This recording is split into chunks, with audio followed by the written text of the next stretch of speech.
আসসালামু আলাইকুম dear viewers, যে যেখান থেকে রেসিপিটি দেখছেন আশা করছি ভালো আছেন। আজকে টক ঝাল মিষ্টি স্বাদের বড়ইয়ের আচার করে দেখাবো। এটা খুব সহজভাবে করে দেখাবো। এটা ভাতের সাথে, পোলাওয়ের সাথে, খিচুড়ির সাথে খেতে ভীষণ টেস্টি লাগে। আশা করছি আজকের রেসিপিটা আপনাদের পছন্দ হবে। খুব সহজ করে আচারটা করে দেখাচ্ছি। প্রথমে আমি বড়ই নিয়ে নিচ্ছি। বড়ইগুলো শুকনো বড়ই। এগুলো খুব বেশি শুকানো হয়নি। এটা মাঝারি গোছের শুকানো বড়ই। এই ধরনের বড়ই দিয়েই আচার ভালো হয়। একদম শুকনা খটখটে বড়ই দিয়ে আচার ভালো হয় না। বড়ইয়ের বোটাগুলো ছাড়িয়ে নিলাম আর বারবার করে খুব ভালো করে ধুয়ে একদম পরিষ্কার পানি দিয়ে ভালো ভালো করে ধুয়ে পরিষ্কার করে নিলাম। একটা মসলা রেডি করে নিব। নিয়ে নিচ্ছি ২ চামচ ধনিয়া, ২ চামচ পাঁচফোড়ন, ২ চামচ মিষ্টি জিরা বা মৌরি আর ১ চামচ জিরে আর কয়েকটা আস্ত শুকনো মরিচ।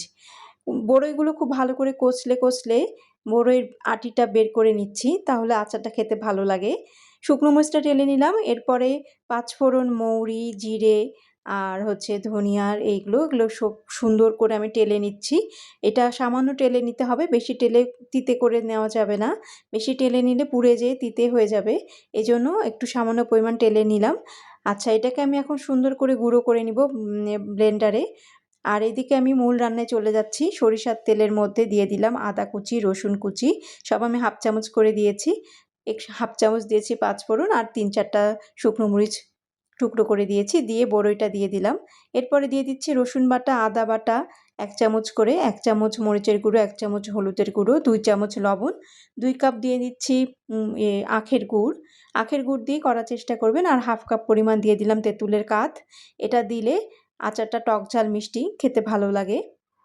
এই তো সবকিছু একসাথে নেড়ে দিচ্ছি। কিছুক্ষণ পরে দেখব যে গুড় থেকে সামান্য পরিমাণ পানি ছেড়ে দিয়েছে। এটাকে নাড়াচাড়া করে শুকানো পর্যন্ত অপেক্ষা করব। এটা ভালো করে নাড়াচাড়া করে দিতে হবে। যদি এমনি রেখে দেন তাহলে তলা ধরে যেতে পারে। এই তো নাড়াচাড়ার উপরে আচারটা রাখতে হবে। গুড়ের সামান্য একটু পানি বের হবে। এই পানিটা আস্তে আস্তে করে নাড়াচাড়া করে শুকিয়ে নিতে হবে। এই বড়ইয়ের আচারটা একটু আঠালো হলে এটা খেতে ভালো লাগে। এজন্য একদম পুরোপুরি একেবারে শুকনো করে নামাবো না। শুকনো করে নামালে নামানোর কিছুক্ষণ পরে ঠান্ডা যখন হবে তখন আরও বেশি শুকিয়ে যাবে। তখন কিন্তু আচারটা খেতে ভালো লাগবে না। এজন্য এই আচারটা একটু আঠালো থাকা অবস্থাতেই নামিয়ে নিতে হবে। এই তো গুড়ের যে পানিটা বের হয়েছিল হালকা, ওটা কিন্তু আস্তে আস্তে শুকিয়ে যাচ্ছে। ঠিক এরকম সময় আমি হাফ কাপের থেকে একটু কম ভিনেগার দিয়ে দিলাম। ভিনেগারটা দিলে আচারটা ভালো লাগে, ভালো থাকে আচারটা। এই তো নাড়াচাড়া করে ভিনেগারটা নাড়াচাড়া করে নামিয়ে নিলাম আচারটা। এই যে দেখেন আচারটা বেশ খানিকটা আঠালো হয়ে শুকিয়ে এসছে। আর এর থেকে বেশি শুকোলে কিন্তু আচারটা শুকনো হয়ে যাবে। এজন্য আঠালো অবস্থাতে আমি নামিয়ে নিলাম। এরপরে আমি একটু করে আমি শুকনো মশলাটা টেরে রেখেছিলাম, সেই টালা মশলাটা গুঁড়ো করে নিয়েছি ব্লেন্ডারে। এরপরে সেটা দিয়ে নাড়াচাড়া করে নিচ্ছি। একটু পর একটু সামান্য পরিমাণ দিয়ে মশলাটা খুব ভালো করে নাড়াচাড়া করে দিতে হবে। সবকিছু মশলা মাখানো হয়ে গেলে দিয়ে দিচ্ছি সামান্য পরিমাণ সরিষার তেল।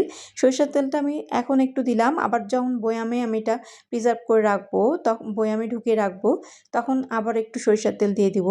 এই তো দেখেন আচার আমার রেডি হয়ে গেল। আশা করছি আজকের এই রেসিপিটা আপনাদের ভালো লাগলো। যদি এই সহজ আচারটা আপনাদের ভালো লাগে তাহলে লেজি শেফসের রান্নাগুলো ফলো করবেন। এই টক ঝাল মিষ্টি স্বাদের আচারটা খেতে ভীষণ টেস্টি হয়। আশা করছি একবার ট্রাই করবেন। আজকে এই পর্যন্তই। আসবো নতুন কোনো রেসিপি নিয়ে। ভালো থাকবেন সবাই। আল্লাহ হাফিজ।